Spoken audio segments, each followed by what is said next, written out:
नमस्कार दर्शकों, आप देख रहे हैं एसके लाइव, उत्तर बंगाल और सिक्किम का लीडिंग नंबर न्यूज चैनल। आज हम बात कर रहे हैं सिक्किम के टूर्स, ट्रेवल्स, होटल्स, रेस्टोरेंट्स, इन सारे व्यवसायों की, जिसका कोरोना वायरस की वजह से काफी नुकसान हो रहा है। क्योंकि सिक्किम बहुत खूबसूरत जगह है, अपने आप में बहुत ही मनमोहक जगह है। यहाँ पे लाखों की संख्या में लोग घूमने आते हैं। तो हमारे साथ है रंगली के दिलीप राज प्रधान, जो कि टूर्स एंड ट्रेवल्स चलाते हैं। स्वागत है आपका। नमस्कार। नमस्कार। तो आपके हिसाब से रंगली में कितने टूरिस्ट आते हैं अंदाजन? देखिए, ये रंगली बोलने से सिल्क रूट का बात होता है। सिल्क रूट में साल में कम से कम 50,000 टूरिस्ट आता था। तो ये 50,000 आता था, मगर ये मार्च जब से लॉकडाउन हुआ है 14 तारीख से, तब से यहाँ काफी तादाद में नुकसान हुआ है। मतलब सारा जितना भी टूरिज्म व्यवसाय का, होटलर्स, होम स्टेज ऑनर और ये गाड़ी का, ये जितना भी टूरिज्म व्यवसाय में गाड़ी चला है वो अभी ठप पड़ा हुआ है। और सारा जितना भी ड्राइवर्स है टूरिज्म व्हीकल चलाने वाला, वो सारा बेकारी हो गया है। फिर से ये लोग बेकारी हो गया है, अभी घर में बैठे हुए हैं। होम स्टे वाला बेकारी हो गया है। और मैं आपको आपके सवाल के जवाब के हिसाब से आंकड़ा लगा दूं तो कम से कम मैं अकेला में कम से कम यहाँ पर महीना में 2.5 से 3 लाख रुपए नुकसान झेल रहा हूँ मैडम। तो यहाँ पे आसपास में और क्या-क्या घूमने लायक जगह है? देखिए, यहाँ पर अभी तो रंगली सराउंडिंग में बहुत सारे नया डेस्टिनेशन शुरू हुआ है। मान लीजिए नीचे रंपू खोला, जिसको लोसिंग बोला जाता है, नया डेस्टिनेशन। और यहाँ से 16 किलोमीटर पास आपका रोले बोल के जगह है। और वहाँ मनमोहक ये बड़ा रंगपुर रिवर है। वहाँ पर एक बढ़िया सा फॉल्स है। उसके बाद फिर ऊपर लुनचोक बोल के एक और अच्छा एक स्पॉट यहाँ पर शुरू हो गया है, जहाँ से आपको 360 डिग्री व्यू दिखेगा, कंचनजंगा दिखेगा। और पूरा गैंगटॉक, दार्जिलिंग, जोकोलम जितना भी है वो सारा व्यू वहां से दिखाई देगा। और ये और भी यहाँ पर नया पुराना डेस्टिनेशन भी है, जैसे कि आपको पता होगा कि आरिटार यहाँ से 12 किलोमीटर है, मांगखीम यहाँ से 15 किलोमीटर है, और यहाँ से जुलूक 32 किलोमीटर है। इस तरह से मान लीजिए कि एक ये रंगली आपका टूरिज्म हब है, ये टूरिज्म बेस कैंप है रंगली। तो आपको क्या लगता है कि जैसे अभी लॉकडाउन फोर्स शुरू हो गया है, तो टूरिस्ट तो अभी शायद नवंबर तक तो नहीं आएंगे। अगर खुल भी गया तो लोग आना जाना शुरू नहीं करेंगे। तो इसकी भरपाई के लिए आप लोगों ने क्या सोचा है? गवर्नमेंट ने क्या सोचा है? कितना साथ देने का वादा किया है? देखिए, अभी जो नुकसान हमारा हुआ है टूरिज्म व्यवसाय के लिए, जितना नुकसान हुआ है उसके भरपाई के लिए तो अभी तक सरकार से कोई हमको आश्वासन नहीं मिला है। क्या कर रहा है, क्या नहीं कर रहा है, वो पता नहीं है। मगर ड्राइवर्स के लिए अभी का सरकार जो है, ड्राइवर्स के लिए पर हेड जो टैक्सी चला रहा है, जिसके हाथ में काम है, उसके लिए पर हेड 5,000 का मतलब सहूलियत राशि देने का वादा किया है। ये कहाँ तक सच है इतना मुझे पता नहीं है। मगर बाकी जो टूरिज्म में जितना लॉस हुआ है, जो अभी बेकार हुआ है, इसके लिए अभी तक कोई घोषणा हुआ नहीं है। और जैसे कि यहाँ के जो लोकल्स हैं, उनको, जैसे उन लोगों ने भी, लोकल्स जो होते हैं प्राय क्या होता है कि अपने आसपास की जगह नहीं घूमते, दूर दराज की जगह घूमना पसंद करते हैं। तो लोकल्स भी अगर यहाँ पर घूमना चाहे, तब तो आप लोग काफी सहायता मिल सकती है उनसे।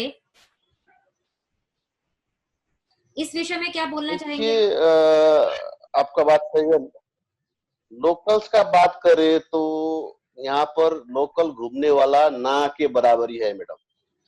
क्योंकि जितना भी यहाँ पर लोकल यहाँ पर घूमेंगे, मान लीजिए कि मेरा रंगली में होटल है, जुलूक में होटल है। मान लीजिए कि जुलूक में एक दिन के लिए, एक रात बिताने के लिए कम से कम एक ग्रुप लोकल चला भी गया, तो हमारा व्यवसाय आगे बढ़ने वाला नहीं है मैडम।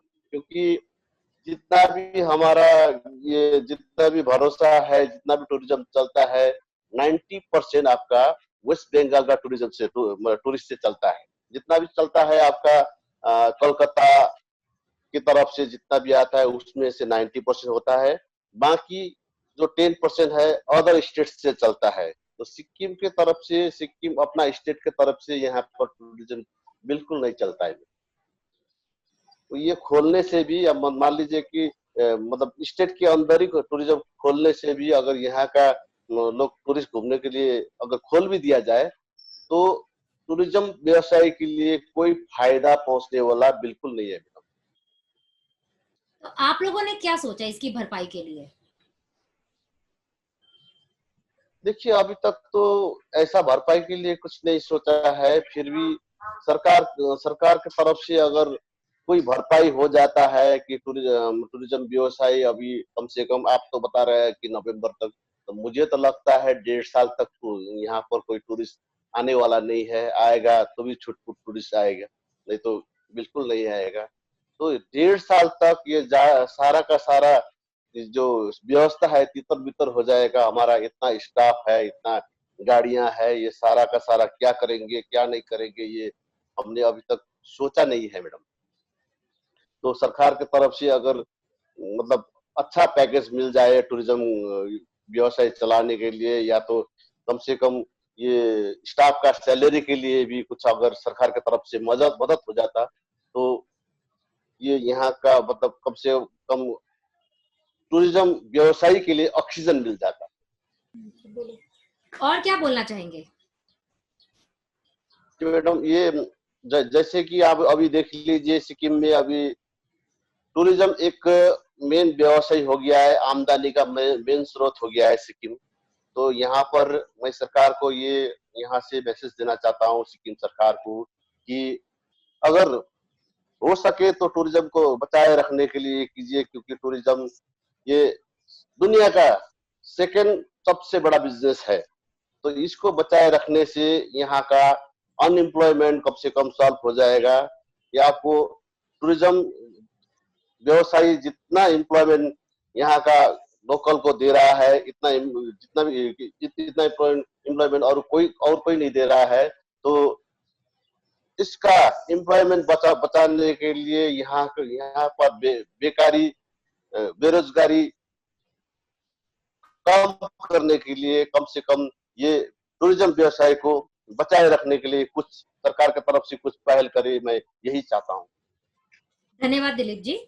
100% आयुर्वेदिक दमादमन किट प्राप्त करें और अपने फेफड़ों को बिना किसी दुष्प्रभाव के घातक वायरस से लड़ने की शक्ति बढ़ाएं। फेफड़ों की ताकत बढ़ाने और साथ ही साथ एलर्जी, खांसी या फिर ब्रोंकाइटिस और अस्थमा जैसी बीमारियों से भी लड़ने के लिए राहत देती है दमादमन किट। इस किट में आप पाएंगे दमादमन सिरप, दमादमन चूर्ण, दमादमन हर्बराज हर्बल टी, जिसका मूल्य है 750 और आपको देने हैं सिर्फ 700 रुपए।